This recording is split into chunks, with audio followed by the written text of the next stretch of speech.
Ladies and gentlemen, please take your seats. We are about to begin. Thank you.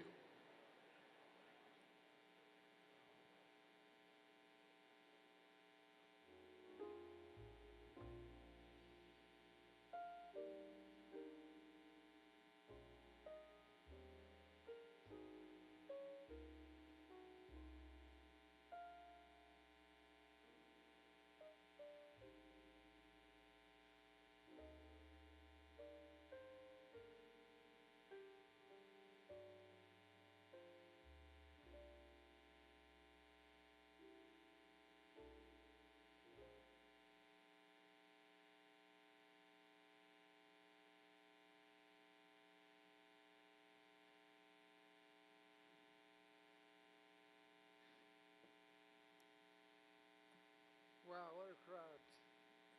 Good afternoon. I'm Robert O'Brien. I serve as chairman of the Nixon Library, and this is a beautiful sight to see. Thank you all for being here.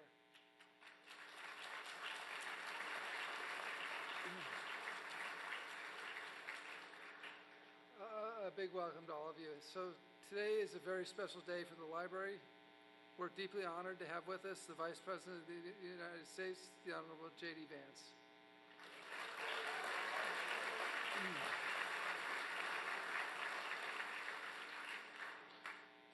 Mr. Vice President, he's right backstage, can hear us. I'm reluctant to make any promises about today's event, but I can tell you the crowd will be much more sympathetic and supportive than at the View. Let me recognize a few special guests with us today in the audience, including my fellow board members, Christopher Nixon Cox,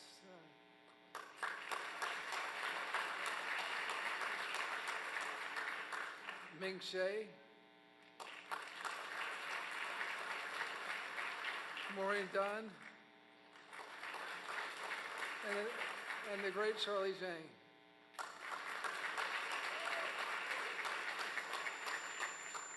We also have our sheriff, who does incredible work supporting the library, not just today, but every day.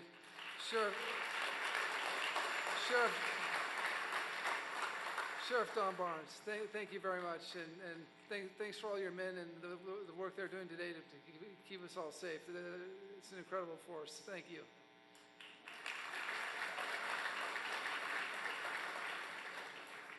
I'd also like to recognize our presenting sponsors who are underwriting today's event, Sean and Leland Smith, and Russ Colvin. Russ Colvin of Your Space America and Chapman University.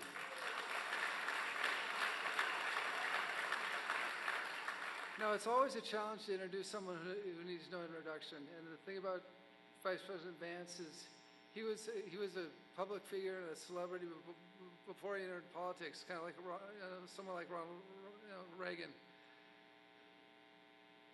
In partnership with President Trump, Mr. Vice President, you're making America great again, and we're all grateful for it.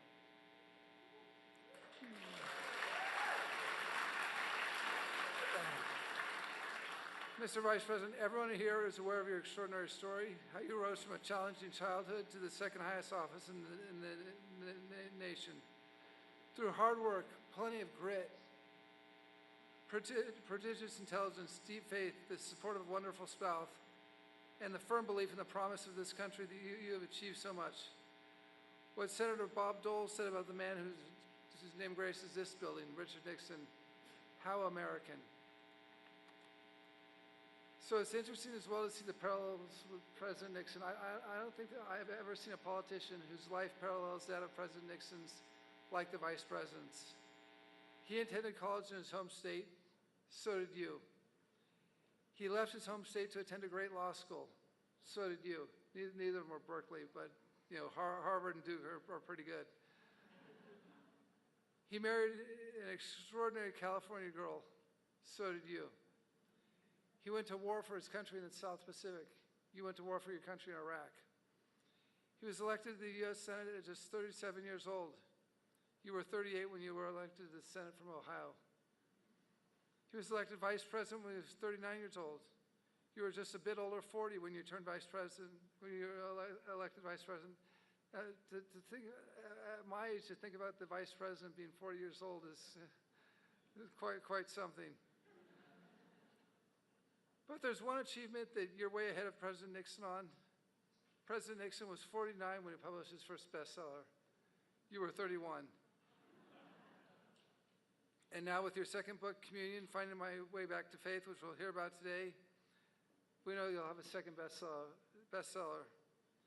Finally, Richard Nixon went on to become the 37th President of the United States. Mr. Vance, you can make some news today if you want. Our own Nixon Foundation President Jim Byron will be interviewing you today on stage. Jim recently returned from 14 months in the Trump administration, acting as the archivist of the United States, running the National Archives, and we're so glad to have him back here.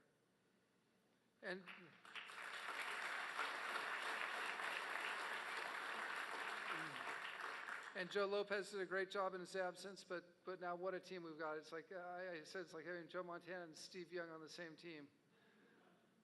So our beloved nation will mark its 250th anniversary of the signing of the Declaration of Independence. As we reflect on our past and look forward to the future, hearing the Vice President discuss shaping America's future could not be timelier. And so without further ado, and this is a little bit, the last time I introduced the Vice President, I was in Tucson during the campaign. It was 110 degrees.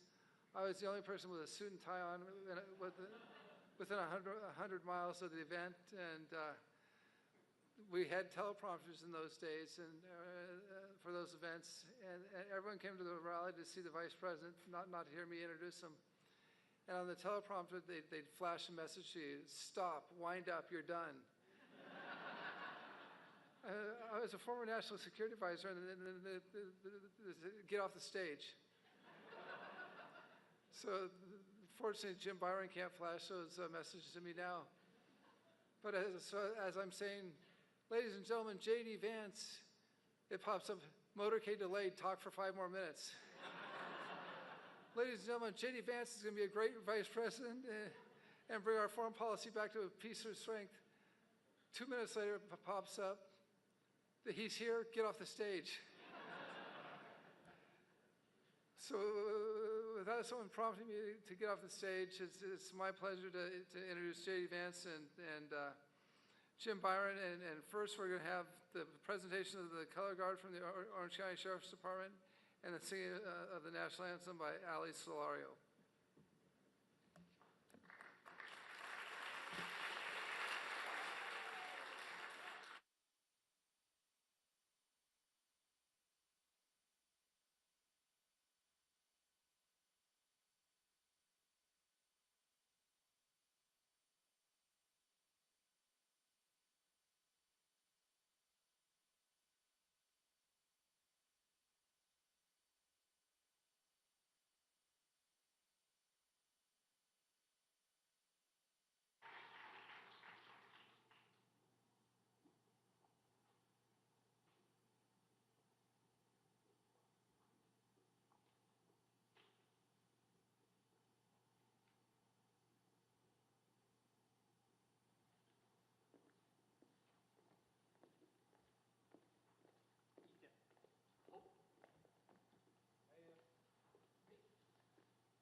Oh, say, can you see by the dawn's early light what so proudly we hailed at the twilight's last gleaming, whose broad stripes and bright stars through the perilous fight o'er the ramparts we watched were so gallantly streaming, and the rocket's red glare, the bombs bursting in air, gave proof through the night that our flag was still there. Oh, say does that star-spangled banner yet wave o'er the land of the free and the home of the brave?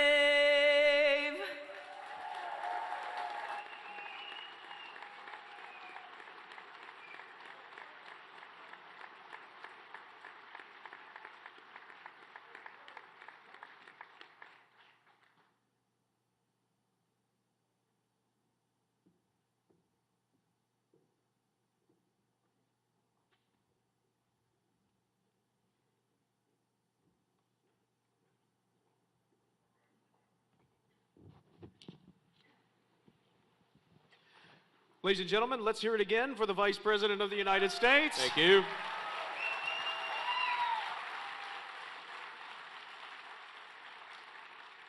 And thank you, Robert. Mr. Vice President, welcome to the Nixon Library. It is an honor to have you here. Communion, Finding My Way Back to Faith, is your second book, and it has reached #1 on the New York Times bestseller list, so congratulations. Thank you. A few weeks ago, some reporter asked me what was the difference between me and Gavin Newsom as political figures, and one of the things I can now say is that people actually bought my book and not his.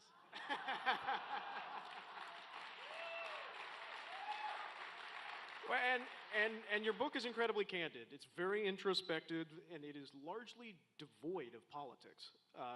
Instead, you focus on faith, and there are a few things more personal than someone's faith.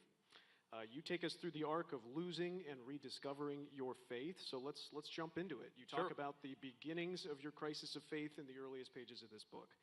There are a few seminal moments when you were a boy, your faith was shaken, most notably involving your grandmother, who you write, quote, hardly fits the stereotype of a sweater-knitting, kindly old grandmother. She loved to say the F word, and when she died, she owned 19 loaded handguns. Correct? But she lost her health care, and then her ultimate passing helped lead you to a crisis. Let's start there. Talk about that. Sure. So, my grandmother was in many ways not a stereotypical grandmother. And, she did have 19 loaded handguns when she died. And I remember when my aunt and I and my sister were going through her things after she had passed away, we would find loaded revolvers all around the house, in like the knife drawer and in her dresser and her wardrobe. And we sort of were trying to think about why she had guns stashed everywhere. And we realized it was because Mamaw was a particularly, well, let's just say she believed in the Second Amendment and she believed in the right of self-defense. And so she didn't get around that well towards the end of her life, and so she made sure that no matter where she was, if somebody walked in her door, she would have a loaded revolver within arm's reach. And that was the kind of woman that she was. And she cussed a lot. I mean, there's so many stories I could tell about the ways in which her language was passed on to me. And my wife, who grew up in a very middle-class Southern California family, there are times where she'll be like, you can't say those things around our 9-year-old, our 6-year-old, our 4-year-old, because they repeat them. Like, for example, I'll tell you a story that one of the earliest flights that I had after I got elected to the Senate, I was flying back from Cincinnati to DC, and because my kids were so young at the time, like sometimes I would just take a kid with me and hang out with me in DC, and that was one of the ways I made sure I stayed connected to my kids. We eventually moved the whole family to Washington, but for those first 6 months, I would only see my kids on weekends, and so I'd bring them to D.C.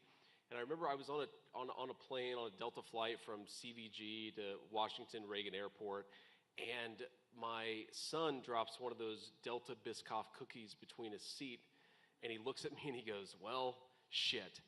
And I like had this moment of sort of panic because I realized everybody around, I mean, think about it, a flight from Cincinnati to DC, literally every person knows that I'm a United States Senator, and also that I've apparently a terrible father because I've raised my kids, my 3-year-old, to use that language.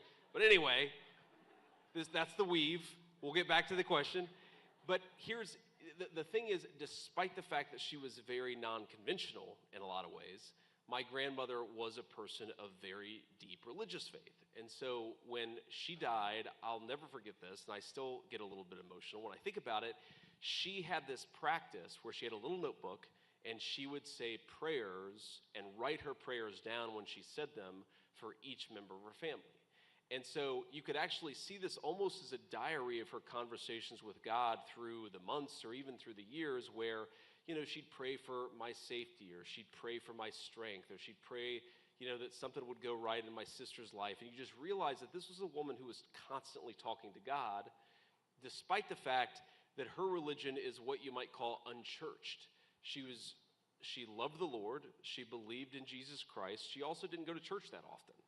And looking back, I think one of the things that I realized about my own faith is that I was attached to Christianity via my grandmother. She was the anchor. She was the person who taught me about God. She was the person who constantly was encouraging me to think about God. She was the person who was encouraging me to read the Bible and to pray. And because I didn't have a great church community myself, I would bounce around to various churches. Sometimes we'd go once a month, sometimes less than that. When my grandmother died, just a couple of months before I left for Iraq in 2005, I sort of lost my faith.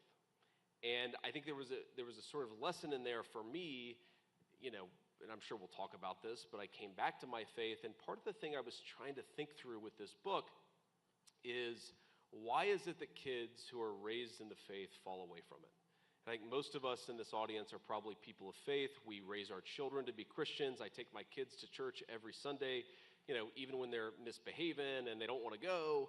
And I'm thinking to myself as I'm writing this book, what makes it take and what makes it not take? Why do some kids who are raised in the faith have this very, very strong connection to Christ, whereas some kids it just doesn't ever really take root? And that's one of the things I was trying to think of. And one of the answers I came up with myself is, while it's very important to have a parent or a grandparent or somebody who raises you in your faith, I think that if that's it, if your only connection to faith is a loved one rather than something deeper and broader, then your faith is always going to be at risk, like mine was when that person passes away. And so that is definitely like one of the things that I write about, and one of the things that motivated me to write the book in the first place. Well, and that's kind of where this debate, which you write about, between reason and science, right, and then versus the mystery of faith. And you say that this is playing out on Reddit threads, and we've all heard those theological debates, and you're having these debates with yourself. Sure. So you then begin classifying yourself as an atheist. And you write, quote, "I was severing myself from my roots." How and why did that happen? Yeah, so, I grew up in a working class family in southwestern Ohio, and to lose my faith when I was, 21 years old, 22 years old, so I'm in the Marine Corps, I go to Iraq. By the time that I leave the Marines, this would have been 2007, I was now calling myself an atheist. And to do that was, it was this very sad thing in some ways, because I was disconnecting myself from the family that made me who I was, right? To sort of say that I wasn't a Christian anymore was to say that I wasn't connected to my grandmother anymore, because that was one of the most important things to her. I would say it was the most important thing to her. And so there was a certain amount of tragedy there. But there also was a certain amount of arrogance. And I think that a lot of us have went through this phase, and I certainly did, where you start to think that you know everything.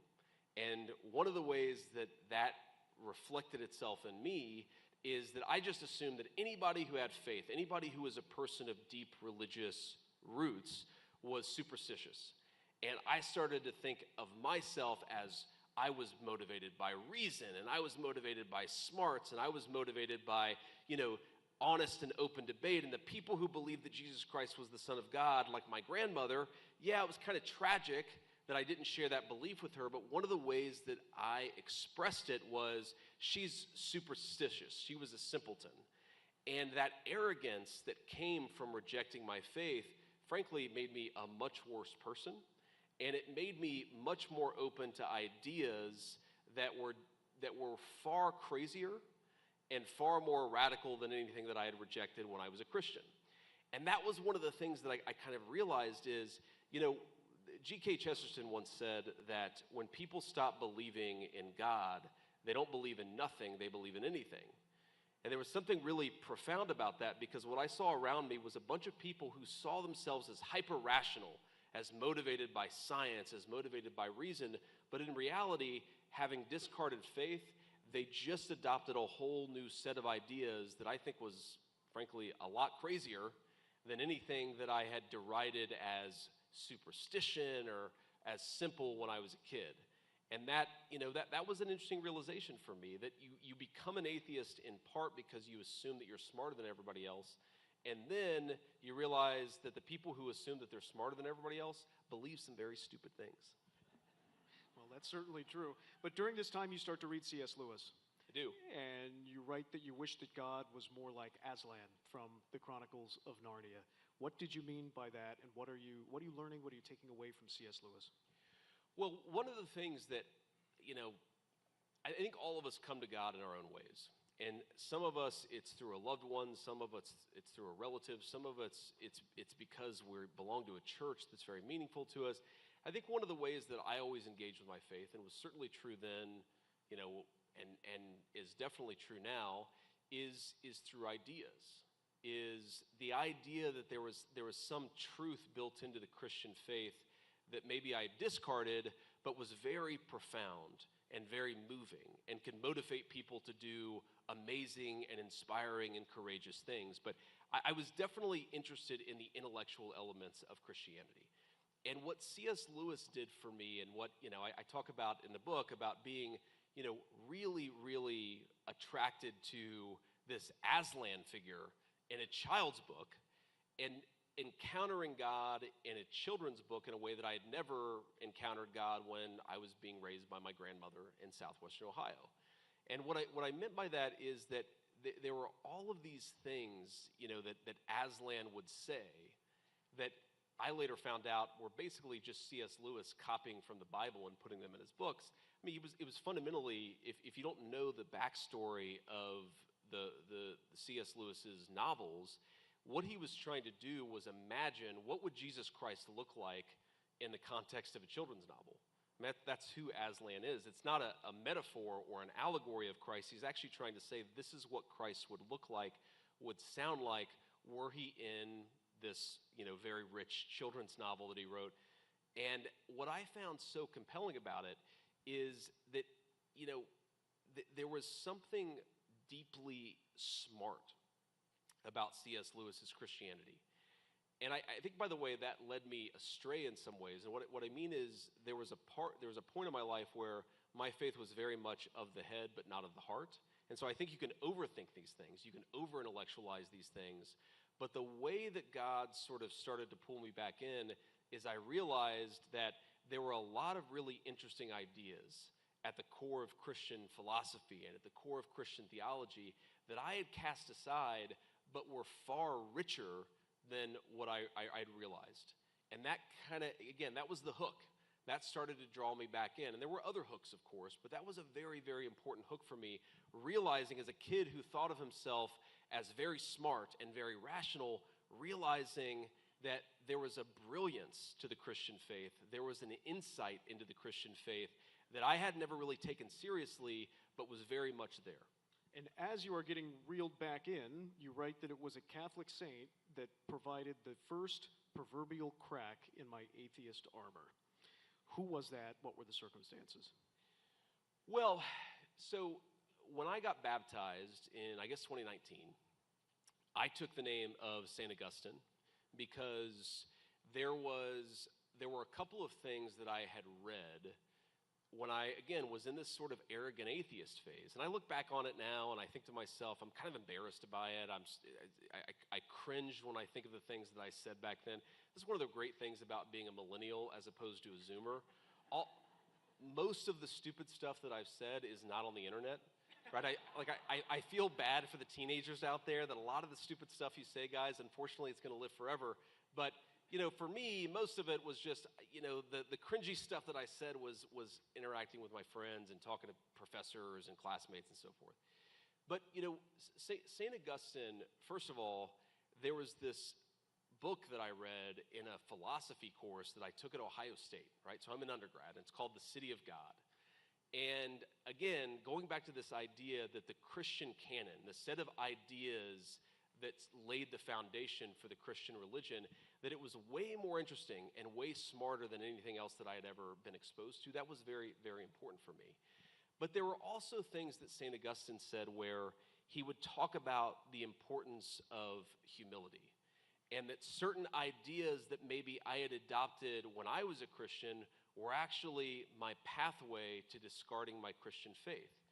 And, for example, like I remember when I was a teenager, and I would go on like online messaging chats and argue with scientists about this or that scientific question and how this was incompatible with the Christian faith or that was incompatible with the Christian faith. And there's actually, and I don't have the quote right in front of me, but there's this quote from St. Augustine, literally 1,700 years old, 1,600 years old, where he talks about assuming that you're smarter than other people and taking what you believe and assigning it as Christian doctrine is actually discrediting Christian doctrine. Because, who are you to go out there as a teenager and argue with people and assume that you know more about the Christian faith than everybody else, and you're going to try to whack people over the head with the truth of the Christian faith? And having a little bit of humility and accepting that something that you assume is unchristian, maybe a Christian thinker like St. Augustine said 1,700 years ago was not totally consistent. There was this way where it sort of forced me to say, okay, I've discarded a Christian faith that I had, but maybe it was a very simple Christian faith, and maybe it was a very arrogant Christian faith, and maybe the thing that I had discarded was actually arrogance. It wasn't the truth of Christianity, but it was my own arrogance and my own sense that I knew things more than other people. Sort of keying off of that, you title a chapter, More Money, More Problems. Why does more money sometimes cause more problems? Well, again, I'm a millennial, and so I believe that's the wisdom of the great Christian theologian P. Diddy, who, as we found out over the last couple of years, is very much not a Christian or a theologian. But see, I'm going to get in trouble for all kinds of things. That'll be one of them. That will be in an attack ad at some point in the future. But okay, so again, to set the stage here, I was a Christian and then I wasn't. And I was arrogant and I assumed that I knew everything, and I assumed that the faith of my grandmother was based on superstition. I was very arrogant about what I thought I knew. So I think all of us in our lives were searching for something. We're orienting our lives around something. And for me, the thing that I started to orient my life around was status, was prestige, was money, was getting ahead. And by the way, there's a legitimate basis for that impulse. Like, it's not bad if you grow up in a working class family to want to be able to provide your kids things that you didn't have, or to want to be able to provide your children stability that you didn't enjoy. Those things are all totally reasonable. But I turned it almost into an obsession. I turned it into an idol. I started to care so much about where I went to school and what my credentials were that I started to focus less on the things that actually mattered. And I realized that, that probably came from somewhere deep in me. I tend to think that both our virtues and our vices are programmed a little bit from the very beginning. But I recognized that I'd become a striver. I'd become a person who cared about success, not because I was trying to achieve something important, but because I wanted to be better than other people. And that was a fundamental flaw in my character. And then something kind of crazy happened. I won the game. I won the competition of life. I got into Yale Law School. Nobody in my family had ever known anybody who had gotten into an institution like that. And so I'm at this school, and I notice a couple of things. The first thing that I notice is that in this institution, where I assume that everybody is super smart and super rational, these are the best and the brightest, something kind of crazy happened. I noticed that a lot of them had some pretty crazy ideas of their own. And that if I had dismissed the Christians in my life as being simpletons, there were things that my classmates at Yale Law School believed that were pretty crazy. Like, for example, men should play in women's sports. But there was a certain intellectual arrogance there, okay? Even though most of my classmates were good people and I liked a lot of them and we're still very good friends, there was a sense that I realized that these people had beliefs that were as religious and as orthodox as anything I had ever experienced in the Christian family that raised me, but these people didn't root it in faith, they rooted it in the idea that they were smarter than everybody else, and I realized that was dangerous. But then there was something much more personal and frankly much more important that happened, which is that I fell in love. And so the woman who is now the second lady of the United States and 36 weeks pregnant with baby number 4, thank you. Congratulations. So I fall in love with this girl, and I realize she doesn't care really about how much money I make or what my status is. She doesn't care about whether I become vice president of the United States. She just wants the things that are good out of life. She wants to have a nice family. She wants to have a bunch of babies. And she wants to build a life with somebody that she loves that is rooted in the things that matter. And it kind of hit me.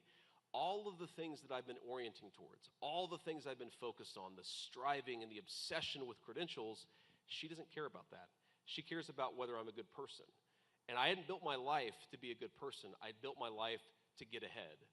And the more that I started to think, how do you build your life to be a good person, to be the kind of man this woman wants me to be, it sort of hit me that Christianity that I had discarded as a superstition was actually much wiser and much truer than what I had discarded. So you devote much of the second half of communion to exactly that, your family. That's right. How you raise your children, their continued important roles in your life and along your faith journey. You write that you want to teach your sons to be virtuous men. What is it like to be both vice president and a young father raising virtuous children simultaneously? Well, they're not virtuous yet, I'll tell you. They're very sweet kids. They're very good kids. We're working on the virtue part. I mean, so one thing, one thing I love about American Christianity is that it's very dynamic. You know, you have Catholics and evangelicals arguing about this or that doctrinal question. You have the mainline churches and you have the Orthodox Church. And you just have this very interesting, very dynamic hodgepodge. But I think it's actually, I love it because I think it leads to a lot of interesting conversations. I had so many interesting conversations with people of different denominations. And one of the differences between the evangelical church that I grew up in and the Catholic church that we take our kids to now, and you know, I'm a baptized Catholic, is most of the time, Catholic churches encourage you to take your family into the Mass with you. Like, that's a very big difference. When I was a kid, you would drop your kids off, the little kids off at the youth group, and then you'd go into the main congregation with everybody else. Now, there are like downsides to this, right? Because we've got a 9-year-old, a 6-year-old, and a 4-year-old.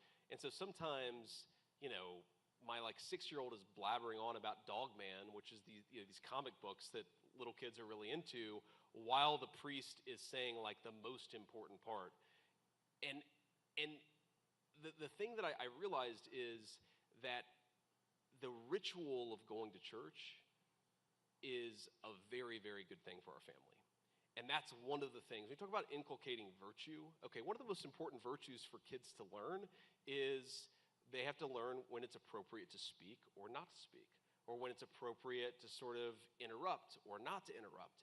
And they're just all of these little ways. Now, that's something small and something all kids eventually, at least most kids eventually figure out. But there's something also, you know, where I'll look at my 9-year-old, and sometimes he's daydreaming when the homily is being said, but then sometimes he's actually thinking, oh, that's really interesting. Or, oh, because Christ sacrificed himself for us, maybe I should be a little bit more patient with my 6-year-old little brother who wants to steal one of my toys. And you realize there are these ways in which just a connection to the gospel is forming their minds in ways big and small. And that is the thing that I really, really love about the church. And it's a thing that I really, again, going back to my own formation, as much as I love my grandmother, and as much as she was a person of very devout faith, and as much as I believe that we will be reunited in heaven when all this is over, we didn't have that kind of church community. I didn't have that kind of day-to-day exposure to what the gospel was saying and what it required of me. And that is a thing that I just think is very good for kids. I happen to believe it's true, but I also think, completely aside from the truth of it, it's very good for my kids to be forced to reflect on this very, very ancient set of traditions and ancient set of faiths. And I'm already seeing it having a very profound effect on them. One of the themes that you address in communion is the value of debate. Yes. And dissent and challenging long-held perspectives. Of course, your own debate in the 2024 presidential campaign helped to introduce you to most Americans. That was fun. It was fun to watch, too. And in communion... Can I tell you a story about that? Please. Okay. So you never really know how these things are going. There's adrenaline. I mean, Robert knows this. And, you know, you're fundamentally... You might think things are going well and they're going terribly, or you might think things are going terribly and they're actually going well. So I finished this debate, and I think things have gone pretty well, but of course I don't know. And I'm sitting there on stage next to Tim Walsh, and there's this point where they're kind of cutting to credits, and then my wife comes on stage, and then Tim Walsh's wife comes on stage. So I look over at Usha, and she's like glowing. She's got the biggest smile on her face, and I'm like, okay, that's a good sign. And then I look over at Glenn Walsh, and she looks like she's just showed up to her dog's funeral. And that was the moment where I realized, if my wife is really happy and Glenn Walsh is not so happy, things must have went pretty well.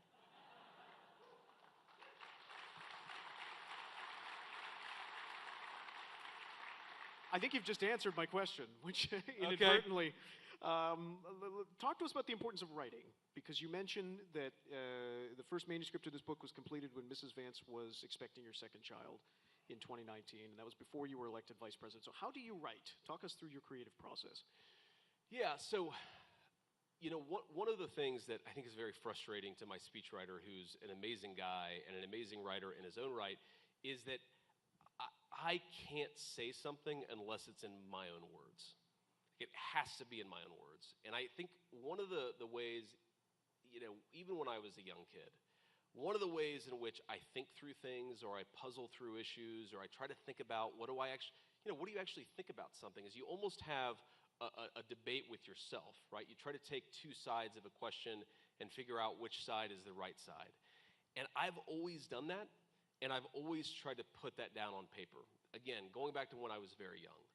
And, you know, one of the things that's kind of crazy in the era of ChatGPT, where I just don't think that, you know, this sort of very age-old thing of writing, of actually forcing yourself to convert a thought in your brain to a thought on paper that other people will sort of absorb and respond to, whether they love it or they hate it, I think that's always just been a very important part of the way that I've done persuasion.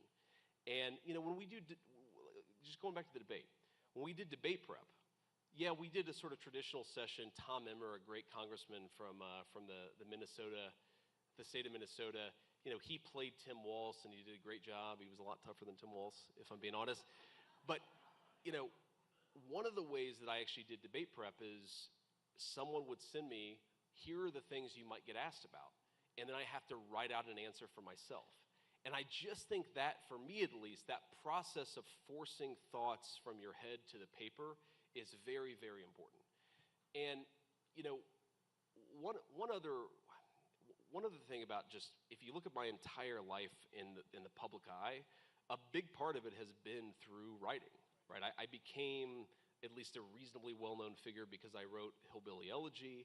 But I also always like to write op-eds. I always like to make arguments. I always like to debate ideas. It's one of the ways I've always tried to find truth, is by seeking it out and engaging back and forth with it. And again, to give Christianity a lot of credit, one of the things that I sort of figured out is Christian societies are much better at absorbing dissent than highly secular societies. And that was like, when I realized that, it's like a light bulb went off.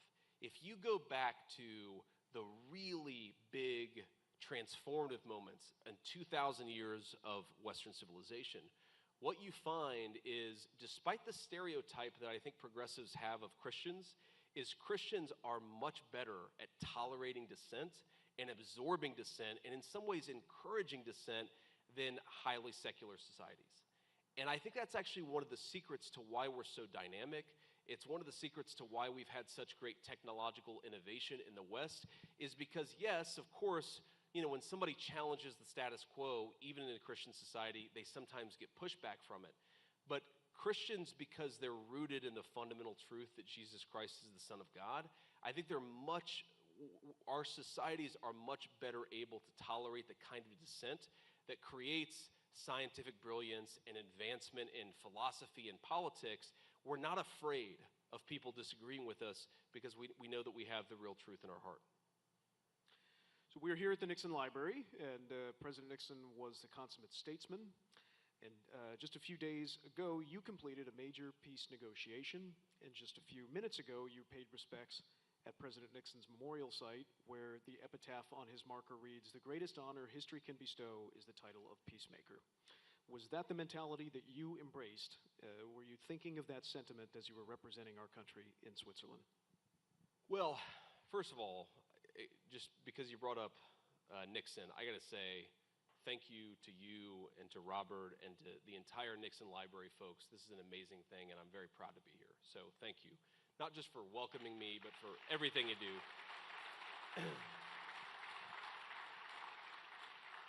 So we were talking about this a little bit backstage, but I'm actually fascinated by Nixon as a character in history. I think that his historical legacy is enjoying a bit of a renaissance, but I think deservedly so. As I joked with Robert backstage, if Watergate happened tomorrow, it would be like a 12-hour news story. Like, the idea that it would have taken down a presidency is crazy.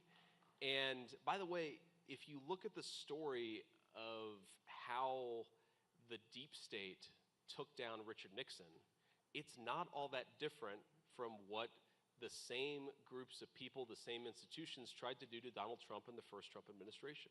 There is a parallel.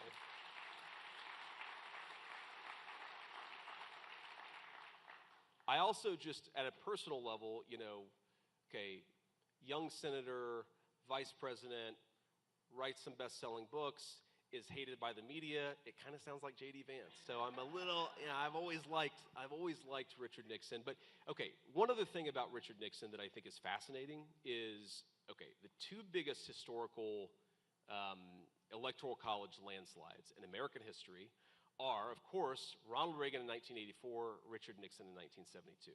Okay.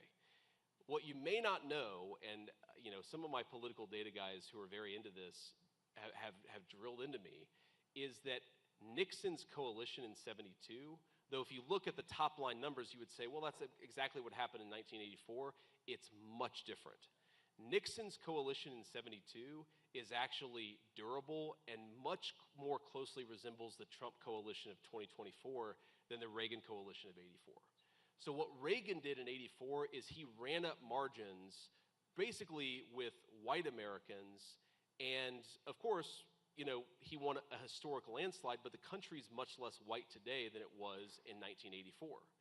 Nixon's coalition was unbelievably durable to the demographic change that we've seen in the United States of America. So this is a guy who Reagan could not have won his landslide in 2024. Richard Nixon maybe could have won his landslide in 2024, and I think that there's a very important political lesson in that for all of us in the Republican Party. He was actually like a political genius. And I'm just fascinated by the guy's historical figure. So anyway, so very, very happy to be here. But okay, so it says that the greatest honor history can bestow is to call someone a peacemaker. And I think, thank you. And was I thinking about that quote when we were in Switzerland? No. Was I thinking about that sentiment? Absolutely.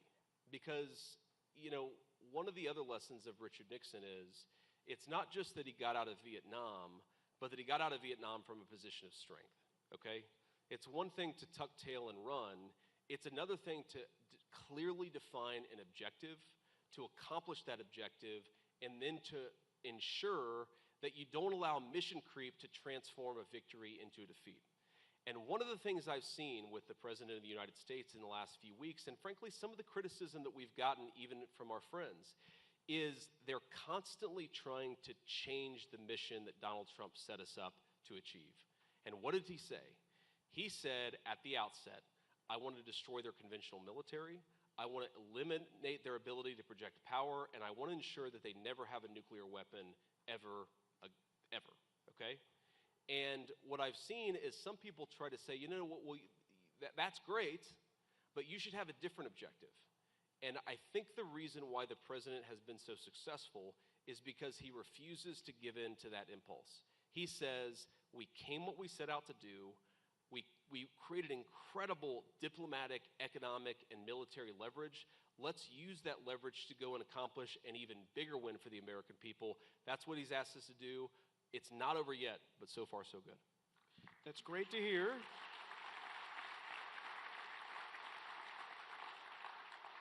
Finally, Mr. Vice President, you are a walking, talking embodiment of the American dream. And as you write in Communion, you came from the lowest fifth income bracket, and you are now only one step away from the top of American public life. How are you reflecting on America on its 250th birthday? Yeah, I guess I just can't help but look back at my life, 41 years. I'm the Vice President of the United States, but most importantly, I've got 3 beautiful kids and a 4th on the way. I'm married to the love of my life. We're able to give our kids things that I never thought that I would be able to give my kids. And I just can't help but feel incredible gratitude to the United States of America. Nowhere but here would this be possible.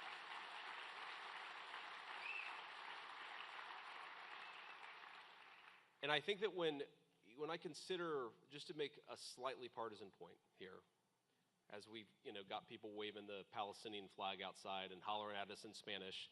By the way, the Vice President can't understand what you're protesting about if you don't speak the language of everybody else here.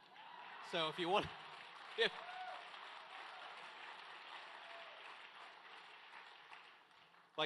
note to protesters, if you want the Vice President to hear what you're protesting about, you've got to use a language I actually understand. Anyway, but I think that what I've noticed about politics in my lifetime is, I was raised by blue-collar, socially conservative Democrats. My papaw was a union steel man his entire life. He voted for Republicans like once ever, and otherwise he was a Democrat. And whatever your politics, whether you were a Democrat or Republican, I grew up in a world where every politician was expected to have some basic gratitude for the United States of America. So when I think about 250 years of American history, what I think about is that the entire greatness of this country was built by all of us together. When we went to the moon in Nixon's administration, yeah, it was the astronauts, but it was also the scientists who designed the rockets. It was the janitor who was making sure that the place where they were building the rockets was a clean place to come to work. It was every single person working together to make a great achievement possible only in the United States of America. When I think about what happened just in the last few months, yes, it's the Vice President and Steve Witkoff negotiating, but it's junior enlisted folks who signed up and didn't know what the hell they were getting themselves into, but made it possible for us to win something great for the American people. The story of this country is that the foundation is laid by normal, common, good people who make the great achievements of American civilization possible. And when I think about what bothers me so much about partisan politics in 2026 is I don't hear the sense of gratitude that all of us should have. Whether you're black or white, rich or poor, we should be grateful to the people who built this country. We wouldn't have such a great life or a great civilization without them. Ladies and gentlemen, the Vice President of the United States.